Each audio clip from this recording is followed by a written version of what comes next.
Embrace the curiosity habit, turning wandering into wonder, the art of questioning.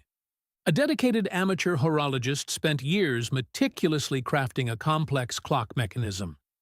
He didn't seek public recognition or share his detailed progress, preferring to focus on intricate challenges. When asked about his intense focus, he'd simply say he was exploring precision. He approached his hobby as an ongoing experiment rather than a destination, treating each failed component or timing issue as valuable data, not defeat. The difference between sustained engagement and abandonment often comes down to how we frame our relationship with learning itself. Most people treat curiosity as a precursor to mastery, something that gets you started before the real work begins.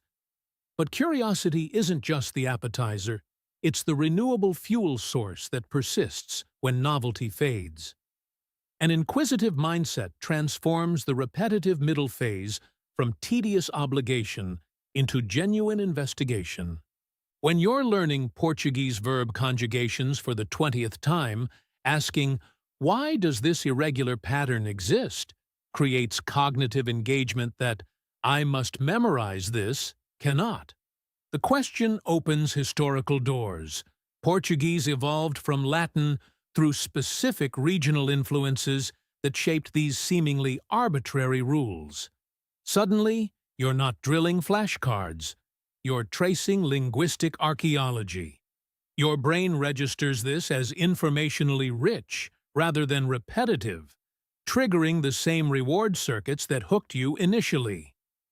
The practical technique is deceptively simple. Formulate one genuine question before each practice session. Not, "How do I get better at this?"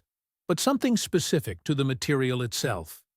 Why does watercolor behave differently on hot press versus cold press paper? What historical context made this guitar technique popular in flamenco? How did early programmers solve this problem before modern frameworks existed? These questions reposition you from passive consumer to active investigator, transforming rote practice into detective work. The horologist never stopped asking questions about friction, materials, or escapement designs. His curiosity didn't fade because he never treated it as something to outgrow. Exploration without expectation. Curiosity without obligation operates on a completely different frequency than goal-driven learning. Most of us have never experienced this distinction because we've been conditioned since childhood to weaponize every interest into an achievement. Piano lessons weren't about discovering how sound works. They were about not embarrassing yourself at the recital. Reading became book reports. Photography devolved into Instagram metrics before we'd even figured out what aperture meant. This training creates an automatic reflex. The instant something catches your attention, you immediately construct an achievement scaffold around it. You don't just want to try woodworking, you're already envisioning a fully equipped workshop and handcrafted furniture that justifies the investment. You don't explore bread baking, you're imagining artisanal loaves worthy of the time spent. The interest gets instantly converted into productivity currency, and when it fails to deliver tangible results, you experience it as wasted effort. Goalless curiosity means engaging with something purely for the information it provides, without requiring it to produce anything beyond understanding. This isn't lowering standards or abandoning discipline. It's recognizing that learning itself generates value, independent of outcomes. When a colleague in renewable energy started studying mycology, she didn't aim to become a mushroom cultivator or foraging expert. She bought field guides, took weekend walks, photographed specimens, read academic papers about fungal networks. No pressure, no progress tracking. 3 years later, she still takes those walks, and the interest hasn't faded because it was never asked to justify itself through achievement. The practical shift requires actively intercepting outcome-based thinking when it appears. I should be able to play a song by now becomes I'm discovering how chord transitions work. I've spent money on supplies without results becomes I'm learning what this medium actually requires. This isn't self-deception or participation trophy thinking. It's accurately identifying what you're actually receiving from the experience. Many abandoned hobbies weren't abandoned because the interest died. They died because we demanded they justify themselves through measurable achievement.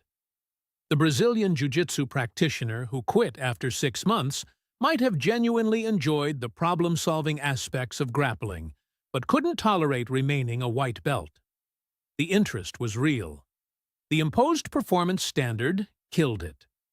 Goalless curiosity creates sustainability because it removes the binary success-failure framework that makes every plateau feel like evidence of wasted time. Connecting curiosity to passion.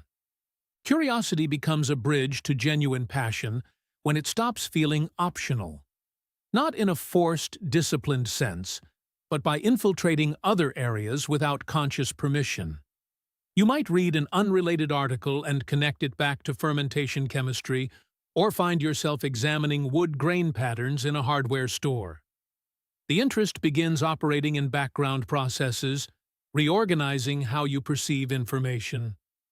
This infiltration rarely happens during the honeymoon phase when everything feels significant. It emerges in month 3 or 4, after novelty has worn off but before you've consciously decided whether to continue. Most people never reach this threshold because they've already moved on, interpreting the dopamine crash as evidence the interest wasn't real. The transformation manifests through progressively more specific, self-generated questions. Early curiosity asks broad questions like, how does pottery work? 3 months in, genuine passion asks, why does this particular clay body crack at leather-hard stage when the other one doesn't? You're no longer consuming introductory information. You're encountering problems that require answers beyond beginner resources. The clearest indicator appears when obstacles generate curiosity rather than discouragement. Avoidance-based interests collapse when difficulty emerges because the hobby was never about the activity. It was about escaping something else. Real passion responds to challenges with investigative interest. Your bread didn't rise? Someone running from job dissatisfaction takes this as confirmation they're bad at everything. Someone genuinely curious about fermentation starts researching yeast metabolism and ambient temperature variables. One reaction closes doors, the other flings them open. When curiosity evolves into passion, failure becomes a data point rather than a verdict. The question shifts from, am I good at this? To, what's actually happening here? And that subtle reframing makes all the difference between another abandoned hobby and something that might genuinely stick.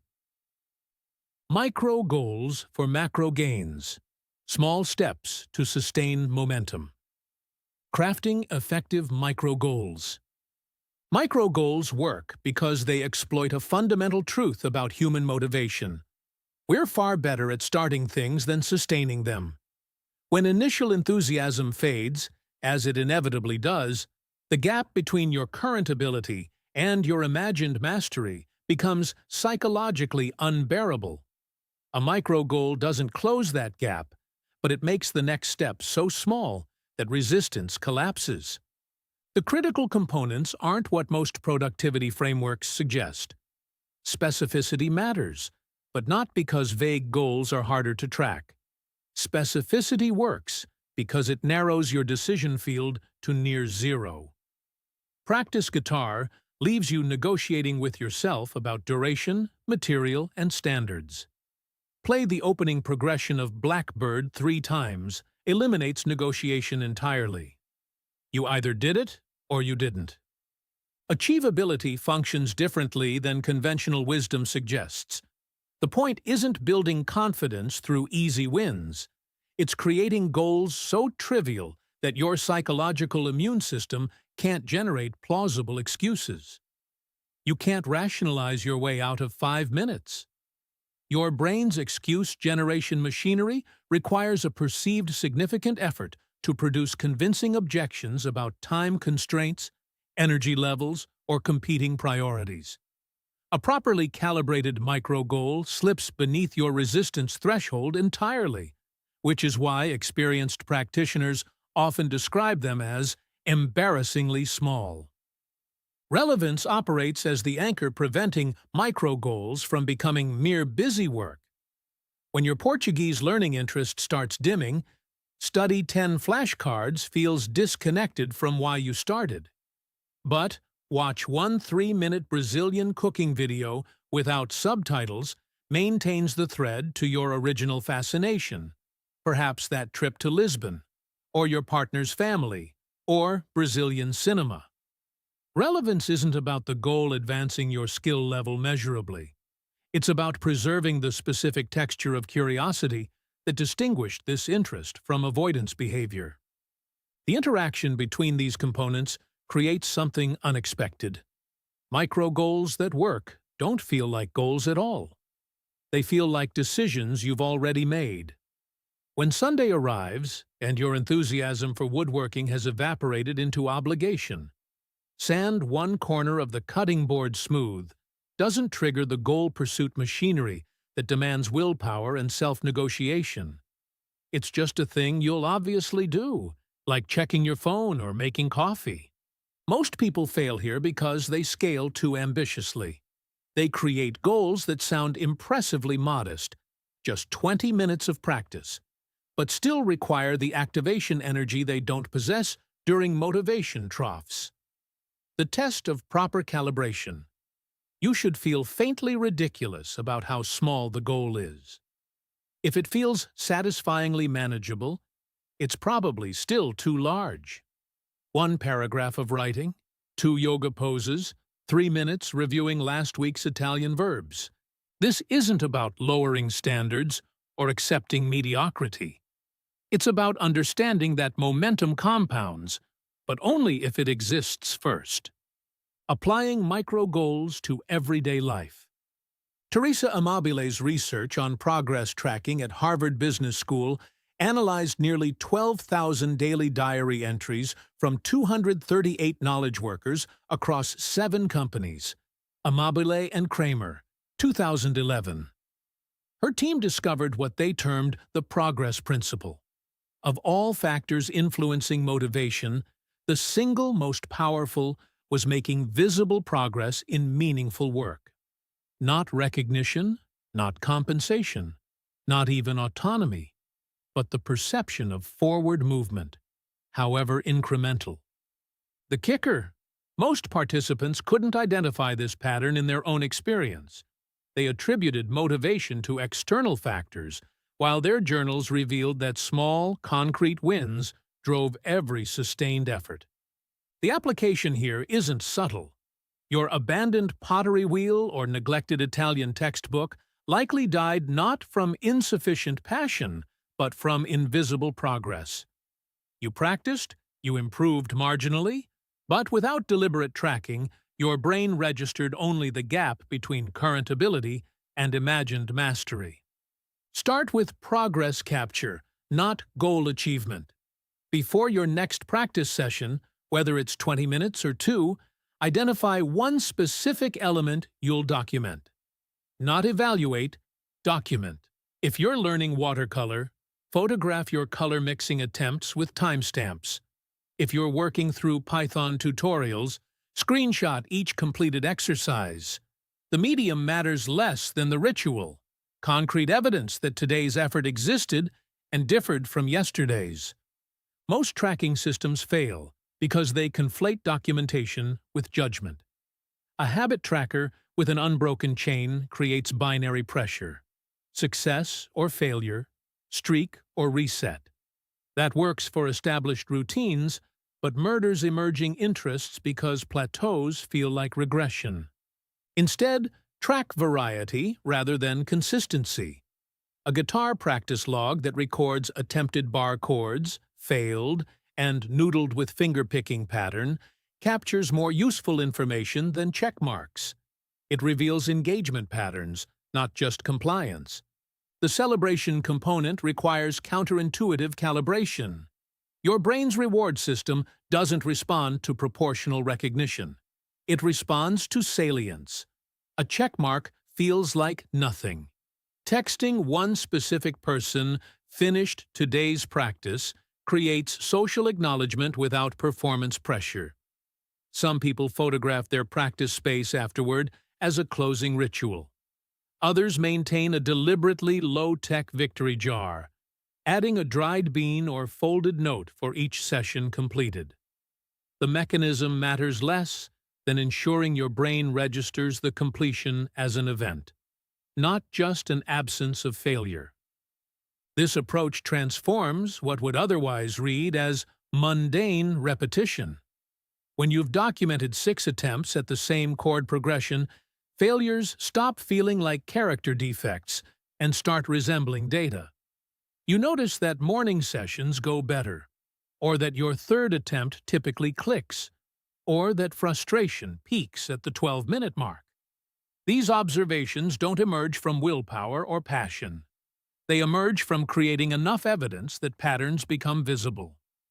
The researchers studying motivation cycles keep finding the same thing. Progress visibility matters more than progress magnitude. Participants who documented small advances maintained engagement through difficulty plateaus at dramatically higher rates than those experiencing objectively larger improvements without tracking.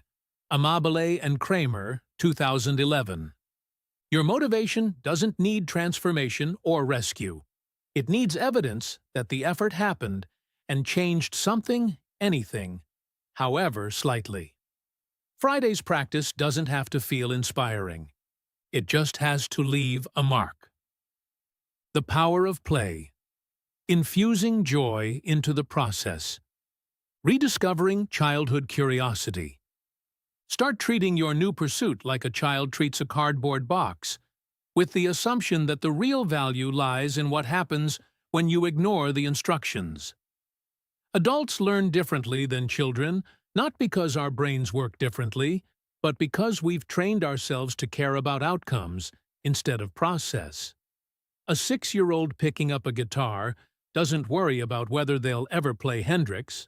They make noise, discover that bending strings changes pitch, and spend 20 minutes doing only that because it's interesting right now. Replicating this mindset requires deliberately stupid experiments.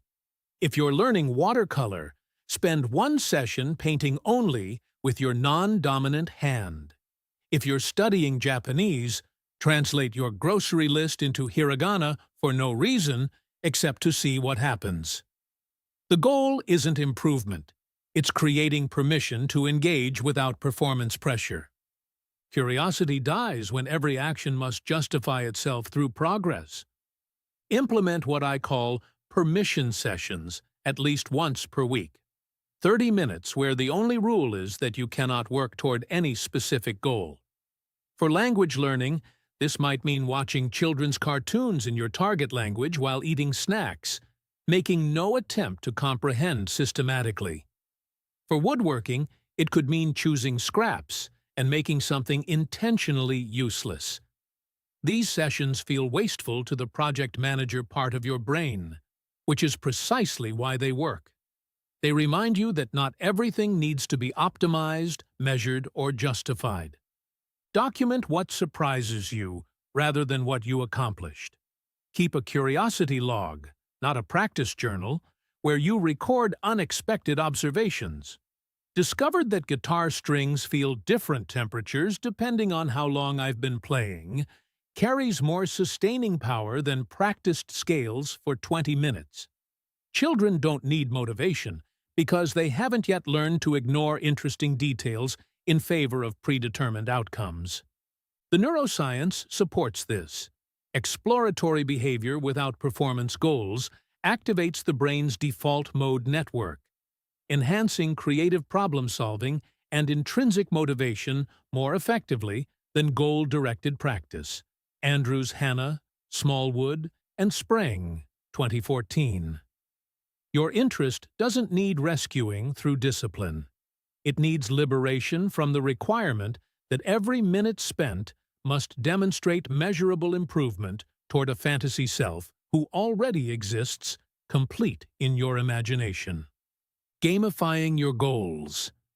Gamification sounds like corporate buzzword nonsense until you realize you've already been doing it badly. Scrolling apps designed by people who understand your dopamine system better than you do. The difference is redirecting those same mechanisms towards something you actually chose. Design a point system that rewards showing up, not perfection. 1 point for opening your Italian textbook. 2 points for completing a lesson, even poorly. 3 points for attempting something that makes you uncomfortable. The specificity matters. Practice guitar earns nothing, but play through the chord progression that keeps tripping me up earns 2 points. This forces you to define what constitutes effort in advance, eliminating the negotiation your brain launches mid-session about whether scrolling guitar forums counts as practice. Levels work because they externalize progress that would otherwise remain invisible. Every 25 points moves you up a level, not in skill, but in documented effort. Level 7 in Portuguese doesn't mean fluency. It means you've shown up 7 distinct times in ways you predefined as meaningful. This separation of effort from outcome protects you during plateaus when skill improvement stalls, but point accumulation continues, providing evidence that something is happening even when it doesn't feel like progress. Rewards must be immediate and genuinely appealing, not virtuous promises you'll ignore. Reaching level 5 unlocks permission to buy that fancy sketchbook you've been eyeing. 10 points earns an episode of that show you're rationing. The rewards shouldn't be things you do anyway. They're bribes. And bribes work when you're honest about what you actually want versus what you think you should want. Track this system somewhere visible and analog if possible. A poster board with point tallies and level markers creates a tangible reminder of accumulated effort. Leveraging the psychological phenomenon of sunk costs, you see past investments, making abandonment psychologically costlier. Digital tracking hides in apps you forget to open. The system fails if it becomes another source of shame. Missing a day means 0 points, not negative points. Levels only move up, never down. You're not competing against an imaginary disciplined version of yourself. You're manufacturing a structure that makes the next small action slightly more appealing than scrolling, which is the only battle that actually matters when interest starts slipping. Balancing play and productivity. Playful systems collapse under 2 predictable failures. They become elaborate procrastination, or they turn into oppressive accountability structures that strangle the joy they were designed to protect. You'll know you've fallen into the first trap when you spend more time perfecting the aesthetic of your habit tracker than engaging in the activity itself, what might be called productivity theater. The second reveals itself through dread. That sinking feeling when checking off your gamified task list feels like reporting to a disappointed manager who happens to be you. Row 2026. The setup to practice ratio shouldn't exceed 2 minutes to 30. If your system requires spreadsheet maintenance, decision trees about point allocation, or lengthy deliberation about whether a brief creative session qualifies for level advancement, you've already lost. The scaffolding has become the building. Effective, playful systems serve as gentle nudges, not elaborate production numbers. A simple tally mark on a sticky note can carry the same motivational weight as a complex digital dashboard, often more because it demands nothing beyond participation. The point isn't to create a second job managing your first interest. It's to remove friction between impulse and action. Watch for the moment when your tracking system starts dictating your engagement rather than documenting it. When you skip an activity because you haven't decided how to log it properly, or when you avoid exploration because it doesn't fit your predetermined categories, the tail is wagging the dog. Play should open doors, not guard them. The most sustainable approach? Design systems that are slightly embarrassing to explain to others.